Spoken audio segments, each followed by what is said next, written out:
السلام عليكم ورحمة الله وبركاته. وعليكم السلام ورحمة الله وبركاته.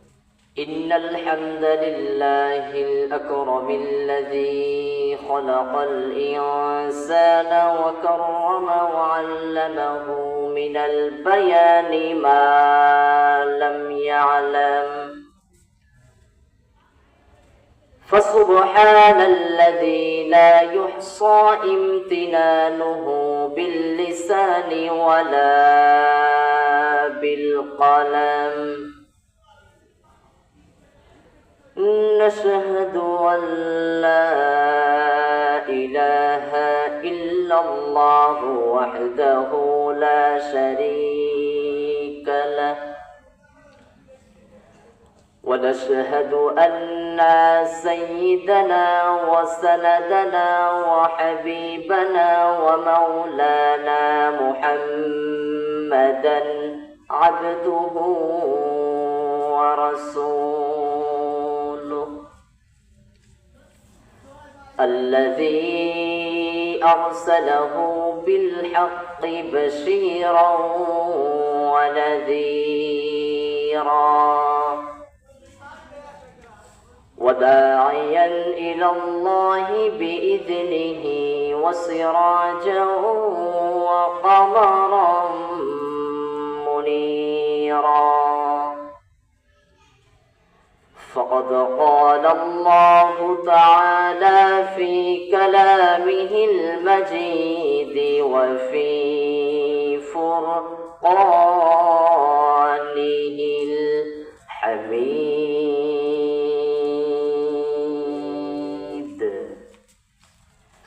أعوذ بالله من الشيطان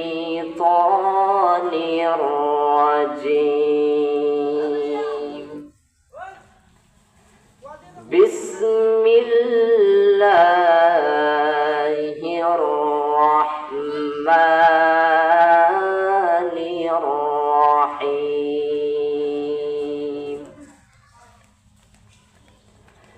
تبارك الذي بيده الملك وهو على كل شيء قدير.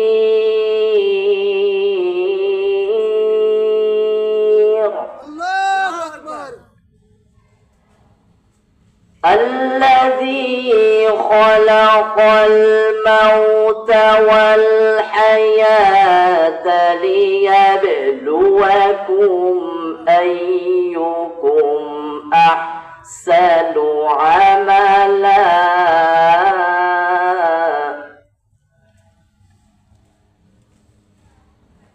وهو العزيز الغفور.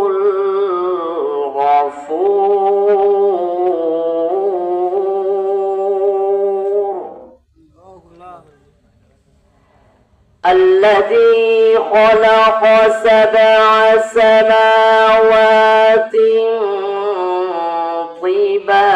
طباقا، ما ترى في خلق الرحمن من تفاوت، فارجع البصر هل ترى من فطور. الله أكبر. بسم الله الرحمن الرحيم. إن الله وملائكته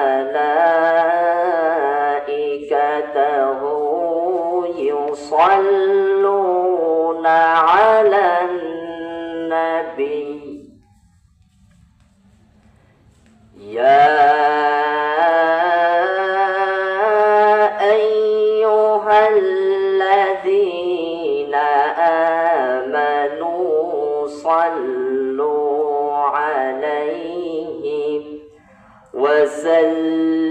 وسلموا تسليما اللهم صل على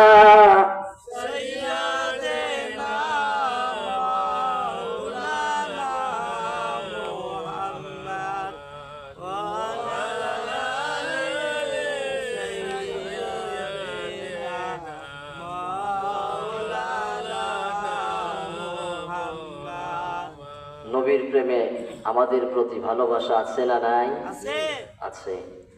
তাহলে নবীর প্রেমে মাতোয়ারা হয়ে সবাই মিলে উচ্চ কণ্ঠে একসঙ্গে জবান খুলে সবাই বলুন আল্লাহুম্মা সাল্লি আলা সাইয়্যিদিনা মাওলানা মুহাম্মদ ওয়া আলা আলি সাইয়্যিদিনা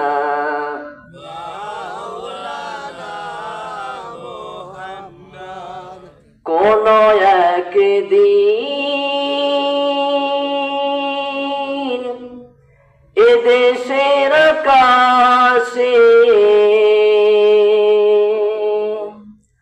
কালিমার পতাকা দুলবে সেদিন সবাই খোদাই বিধান পে দুঃখ বেদনা ভুলবে সেদিন সবাই খোদাই বিধান পে দুঃখ বেদনা ভুলবে সেদিন আর রবে না হাহাকার অন্যায় জুলুম অবিচার থাকবে না অনাচার দুর্নীতি কদাচার থাকবে না অনাচার দুর্নীতি অবিচার সকলেই শান্তিতে থাকবে সেদিন সবাই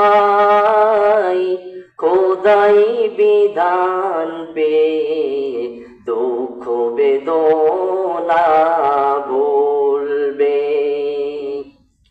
সেদিন সবাই খোদাই বিধান পে দুঃখ বেদনা ভুলবে।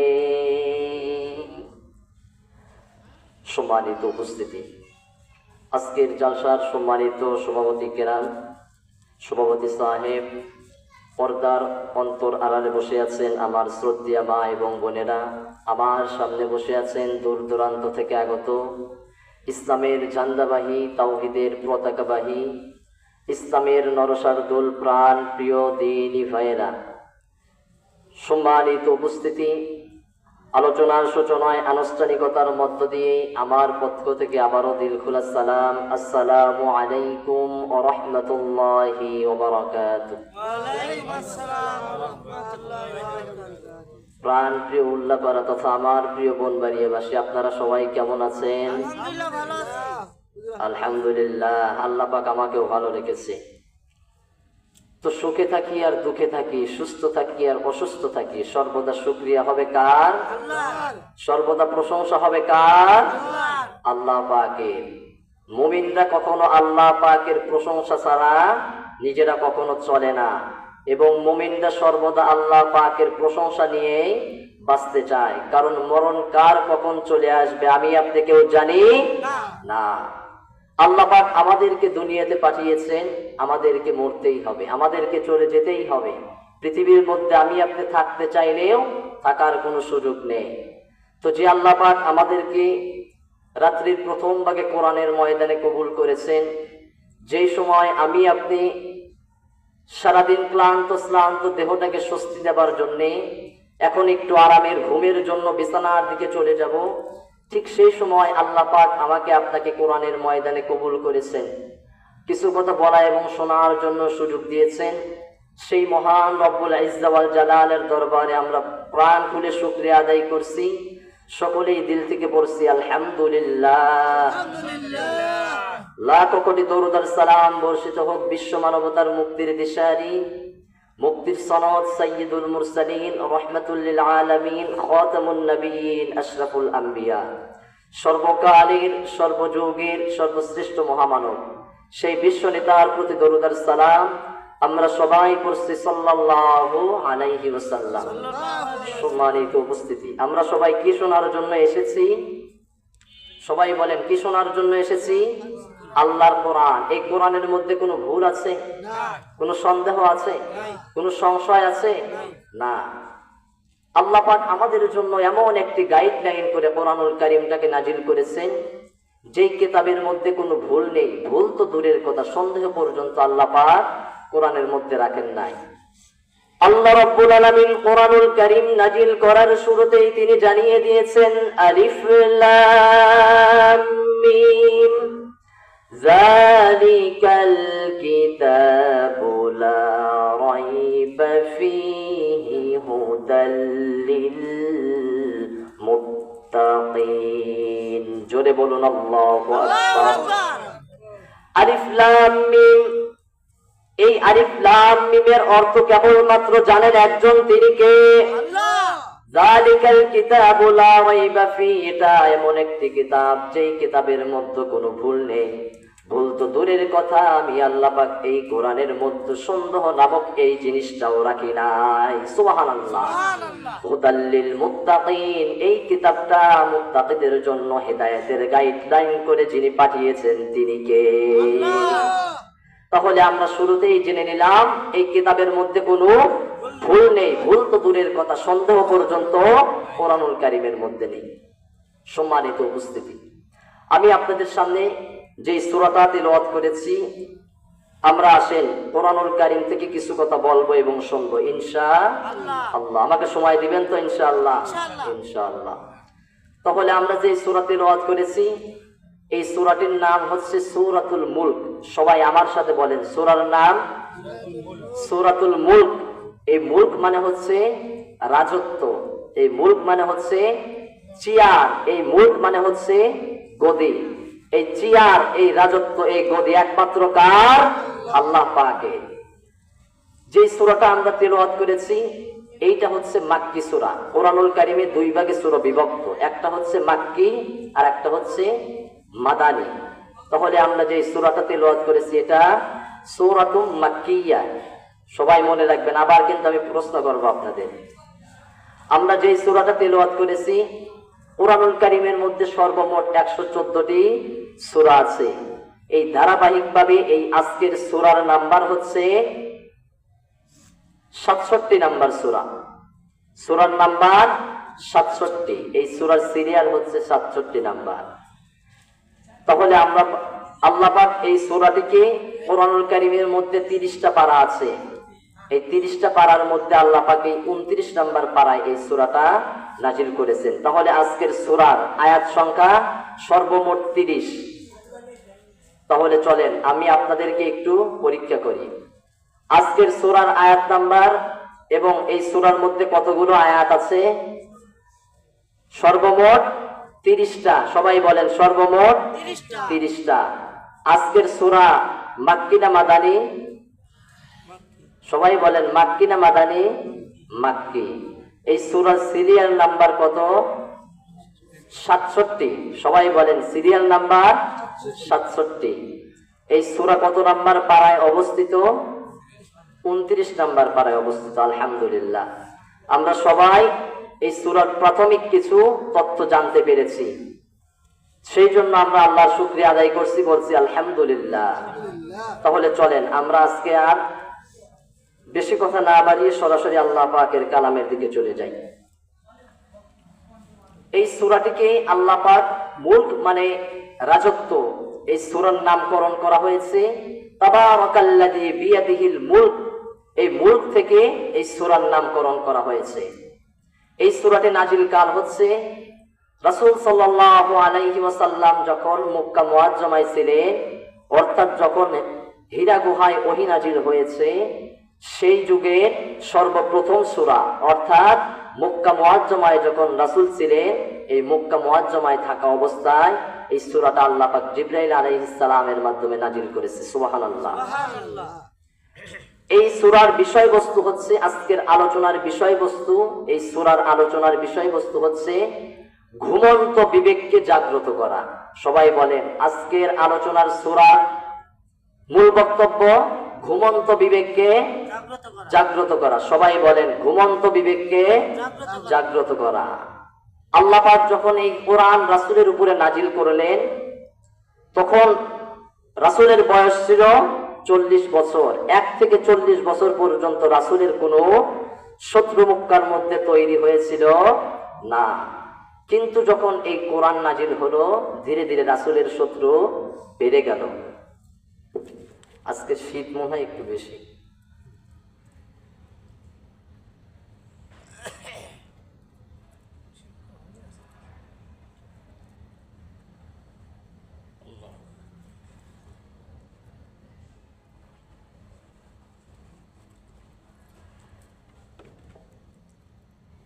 তাহলে 1 থেকে 40 বছর পর্যন্ত রাসূলের কোনো শত্রু তৈরি হয়েছিল না। রাসূল শুধু নিজে ইবাদত করতেন, ভালো কাজ করতেন, আর মানুষদেরকে ভালো কাজের দিকে আহ্বান করতেন। এইভাবে চলে গেল 1 থেকে 40 বছর। রাসূলের সাথে তার যেই সমস্ত বন্ধু বান্ধব এবং পাড়া প্রতিবেশী গোত্রের মানুষ ছিল, রাসূলকে তারা নাম দিয়েছিলেন আস-সাদিক, বিশ্বস্ত, আল আমিন। রাসূলকে তারা এই উপাধি দিয়ে ডাকতো যে রাসূল কোনোদিন পর্যন্ত মিথ্যা কথা বলে নাই। তাহলে 1 থেকে নিয়ে 40 বছর পর্যন্ত রাসূলের নাম ছিল সত্যবাদী, বিশ্বস্ত। আর যখন আল্লাহ পাকের পক্ষ থেকে এই আসমানি কিতাব হীরা গুহায় জিবরিল আলাইহিস সালামের মাধ্যমে নাজিল হলো, তখন আল্লাহ পাক রাসূলকে জানিয়ে দিলেন, ইকরা, হে নবী আপনি পড়ুন, বিসমি রাব্বিকাল্লাযী খলাক। কার নামে পড়তে হবে? আল্লাহর নামে। ইকরা বিসমি রাব্বিকাল্লাযী খলাক, হে নবী আপনি পড়ুন আপনার রবের নামে। খলাকাল ইনসানা মিন আলাক, যেই রব আপনাকে জমাট বাঁধা রক্ত থেকে সৃষ্টি করেছে। আল্লাহর রাসূলের উপরে যখন এই কোরআন নাজিল হলো, এই কোরআন নাজিল হওয়ার সঙ্গে সঙ্গে রাসূল চলে গেলেন সমস্ত মানুষদের কাছে। যাওয়ার পরে বললেন, ইয়া আইয়ুহান নাস, হে মানব সকল, আমি তোমাদের আল্লাহ পাকের পক্ষ থেকে রাসূল হিসাবে তোমাদের নিকটে এসেছি। আমার উপরে আল্লাহ পাক কোরআন নাজিল করেছে। আল্লাহ পাক বলেছেন, ইকরা, হে নবী আপনি পড়ুন, বিসমি রাব্বিকাল্লাযী খলাক, আপনার রবের নামে। হে আমার আত্মীয় স্বজন, হে আমার গোত্রের মানুষগুলো, তোমরাও আল্লাহর নামে পড়া শুরু করে দাও। খলাকাল ইনসানা মিন আলাক, যে রব তোমাদেরকে জমাট বাঁধা রক্ত থেকে তৈরি করেছে, সৃষ্টি করেছে। যখন রাসূল সাল্লাল্লাহু আলাইহি ওয়াসাল্লাম এই কোরআনের দাওয়াত নিয়ে সমস্ত মক্কার আনাচে কানাচে চলে গেলেন, আল্লাহর রাসূলকে যেই সমস্ত বন্ধুরা, যেই সমস্ত গোত্রের মানুষগুলো 1 বছর থেকে 40 বছর পর্যন্ত আল্লাহর রাসূলকে সত্যবাদী, বিশ্বস্ত বলেছে, সেই সমস্ত মানুষরাই রাসূলকে পাগল বলা শুরু করে দিল। নাউযুবিল্লাহ।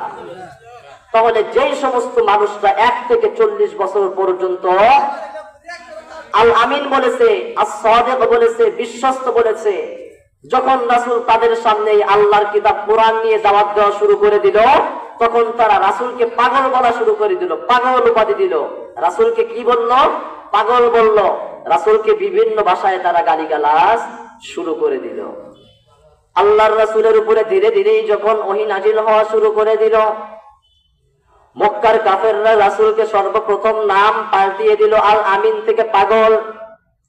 যখন তার উপরে ধীরে ধীরে আবার কোরআনুল কারীম নাজিল হওয়া শুরু হয়ে গেল, আল্লাহর রাসূলকে ধীরে ধীরে ষড়যন্ত্রের দিকে আরো ধাবিত করলো। যতই ওহী নাজিল হয়, যতই আল্লাহর পক্ষ থেকে কোরআন নাজিল হয়, রাসূলের উপরে মার, অত্যাচার, জুলুম, নির্যাতন ততই আরো বেশি হতে থাকে। কিন্তু রাসূল তখন রাগান্বিত হলেন না, কারণ আল্লাহ পাক বলেছেন, হে হাবিব আপনি শুধু ধৈর্য ধারণ করবেন, আপনি এখন যে অবস্থায় দিন পার করছেন, আপনার পূর্ববর্তী দিনগুলো হবে, সামনের দিন হবে সবচাইতে ভালো দিন। পূর্ববর্তী দিনের চাইতে আমি আল্লাহ আপনাকে পশ্চিম দিনের দিগন্ত আমি আল্লাহ পাক আপনাকে ভালো করে দেব। অর্থাৎ পূর্বের দিনে আপনি মার খেয়েছেন, অত্যাচার, জুলুম, নির্যাতন সহ্য করেছেন, সামনের যে দিনগুলো আসবে আমি আল্লাহ আপনাকে সেই সমস্ত দিনে সম্মান দান করবো। সুবহানাল্লাহ। রাসূলকে আল্লাহ পাক জানিয়ে দিলেন, আপনি শুধু ধৈর্য ধারণ করেন।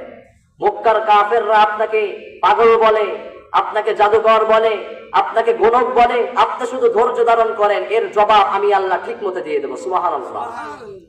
তাহলে সম্মানিত উপস্থিতি, এই কোরআন যখন রাসূলের উপরে নাজিল হয়েছে, রাসূল 13টা বছর নির্যাতন সহ্য করেছে। মক্কার জমিনে রাসূলের উপরে নির্যাতন করা হয়েছে, রাসূলকে জুলুম করা হয়েছে, অত্যাচার করা হয়েছে, রাসূলের উপরে অবিচার করা হয়েছে। এমনকি রাসূলের উপর অত্যাচারী শুধু করা হয় নাই, রাসূলকে শিয়াবে আবি তালিব নামক জেলখানার মধ্যে তিনটা বছর জেলখানায় বন্দী করেছিল। একমাত্র এই কোরআনের কারণে রাসূল জেলে গিয়েছিলেন, রাসূল মার খেয়েছিলেন, রাসূল নিজের দান মোবারক শহীদ করেছিলেন। যে সমস্ত কাফেররা রাসূলকে কষ্ট দিয়েছিল, রাসূল যখন নামাজের মধ্যে দাঁড়িয়ে যেতেন, সিজদায় পড়ে যেতেন, মক্কার সেই সমস্ত কাফেররা রাসূলের মাথার উপরে উটের পচা নারী গুলো এনে চাপিয়ে দিত। আল্লাহর রাসূলের অবস্থা এমন হতো, যখন তারা সেই সমস্ত উটের পচা নারী বুড়ি এনে রাসূলের মাথার উপরে দিয়ে দিত, আল্লাহর রাসূল মাথা সোজা করতে পারতেন না। আল্লাহর রাসূল দম বন্ধ হয়ে যাওয়ার উপক্রম হতো। রাসূলের উপরে তারা এইভাবে জুলুম করেছে, এইভাবে অত্যাচার করেছে, এইভাবে নির্যাতন করেছে। যে সমস্ত যুদ্ধের মধ্যে রাসূল অংশগ্রহণ করেছিলেন, রাসূলকে সেই সমস্ত যুদ্ধের মধ্যে কাফেররা এমন ভাবে অত্যাচার করেছে, কাফেররা শুধু চেয়েছে যদি আমরা মুহাম্মদকে শেষ করে দিতে পারি, তাহলে আমরা এই গদি নামক এই চেয়ারটা আমরা পেয়ে যাব। আর যদি রাসূল আমাদের চাইতে আল্লাহর কোরআন দিয়ে যদি মক্কাটাকে বিজয় করে ফেলে, তাহলে আমরা এই গদি নামক চেয়ারটা আর আমরা পাবো না। তাদের টার্গেট ছিল একটা। আল্লাহ বলেছে, তোমরা যতই চেয়ার নিয়ে, যতই গদি নিয়ে লাফালাফি করো, চেয়ার তোমাদের নয়, চেয়ার কার? আওয়াজ দিয়ে বলেন, চেয়ার কার? আল্লাহ পাকে। যেই সমস্ত কাফেররা ষড়যন্ত্র করেছে, রাসূলকে শেষ করে দিতে চেয়েছে, আল্লাহ পাক রাসূলকে জানিয়ে দিয়েছেন, হাবিব আপনি শুধু ধৈর্য ধারণ করেন।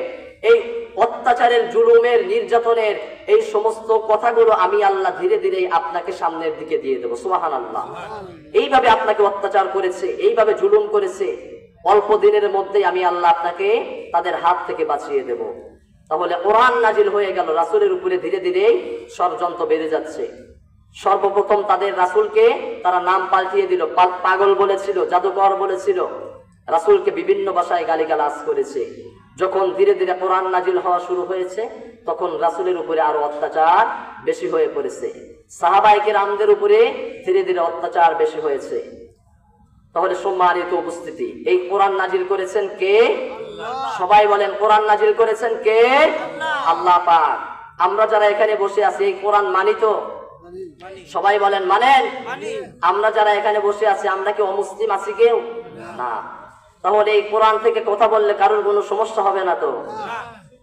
আমি এখানে আমার বাবার কথাও বলতে আসি নাই, আমার দাদার কথাও কোনো বলতে আসি নাই। আল্লাহ যেইভাবে কোরআনের মধ্যে সুস্পষ্ট ভাষায় বর্ণনা করেছে, সেইভাবেই কথা বলবো ইনশাআল্লাহ। তাহলে আমি শুরুতে বলেছি যে মুলক মানে হচ্ছে রাজত্ব, মুলক মানে রাজত্ব, চেয়ার, গদি। আল্লাহ পাক মক্কার কাফেরদেরকে জানিয়ে দিলেন, তোমরা যে রাসূলকে শেষ করতে চাও, যে রাসূলকে মেরে ফেলতে চাও, তোমরা যে চেয়ারটা রাসূলের কাছ থেকে নিয়ে নিতে চাও, তোমরা হয়তো অল্প সময়ের জন্য চেয়ারটা দখল করতে পারবে, কিন্তু যখন আমি আল্লাহ পাকড়াও করব, তখন তোমরা আর মক্কার জমিনে বসবাস করতে পারবে না। 13 বছর তোমরা রাসূলকে অত্যাচার করেছো, জুলুম করেছো, রাসূলকে তোমরা পাগল বলেছো। যেই রাসূলকে তোমরা আগে as-সাদিক, বিশ্বস্ত, আল আমিন বলতে, রাসূলের উপরে যখন আমি কোরআন নাজিল করা শুরু করেছি, তোমরা রাসূলের উপরে বিভিন্ন ভাষায় গালিগালাজ শুরু করে দিয়েছো। সম্মানিত উপস্থিতি, আমরা সবাই কোরআনের দিকে চলে যাই। আল্লাহ পাক কোরআনুল কারীমের মধ্যে বলেন, তাবারাকাল্লাযী বিয়াদিহিল মুলকু ওয়া হুয়া আলা কুল্লি শাইইন قدير জোরে বলুন আল্লাহু আল্লাহু আকবার। আকবার। আল্লাহ পাক সেই মহান সত্তা যার হাতে সমস্ত ক্ষমতার রাজত্ব। ইয়াদুন মানে হাত, মুলক মানে হচ্ছে রাজত্ব। এই পৃথিবীর সমস্ত ক্ষমতার মালিক একজন, তিনি কে? আল্লাহ। সবাই বলেন তিনি কে? আল্লাহ। ওয়া হুয়া আলা কুল্লি শাইইন কাদির। এই পৃথিবীর মধ্যে যা কিছু আছে সমস্ত জিনিসের কর্তৃত্ব এবং সমস্ত জিনিস একজনের মুঠায়, সবাই বলেন তিনি কে? আল্লাহ। তাহলে ক্ষমতা কার? আল্লাহ পাকের। আমাদের দেশে এখন শুরু হয়েছে এই ক্ষমতা নিয়ে, চেয়ার নিয়ে, এই গদি নিয়ে মারামারি করা, ঠিক কিনা? ঠিক। আল্লাহ বলেছে তোমরা যতই চেয়ার নিয়ে, গদি নিয়ে মারামারি করো, যেমন আবু জেহেল চেয়ার নিতে পারে নাই, আমি আল্লাহ বেইজ্জতি করেছি। আবু লাহাব চেয়ার নিতে পারে নাই, আমি আল্লাহ বেইজ্জতি করেছি। ফিরাউন চেয়ার নিতে পারে নাই, আমি আল্লাহ বেইজ্জতি করেছি। তোমাদের এই যুগেও যে সমস্ত নব্য আবু জেহেল বাংলার জমিনে চেয়ার নিয়ে রাজত্ব করতে চায়, আমি আল্লাহ তাদেরকেও বেশি দিন সময় দেব না, ঠিক কিনা? ঠিক। আল্লাহ পাক মুসাকে পাঠিয়েছিলেন ফিরাউনের সময়। ফিরাউন কিন্তু মুসার সাথে অত্যাচার করেছে। ফিরাউনকে আল্লাহ পাক শেষ করে দিয়েছে, বিজয় হয়েছে মুসা। রাসূল সাল্লাল্লাহু আলাইহি ওয়াসাল্লামকে আবু জেহেলের সময় পাঠানো হয়েছিল। আবু জেহেলকে আল্লাহ শেষ করেছিলেন, বিজয় অর্জন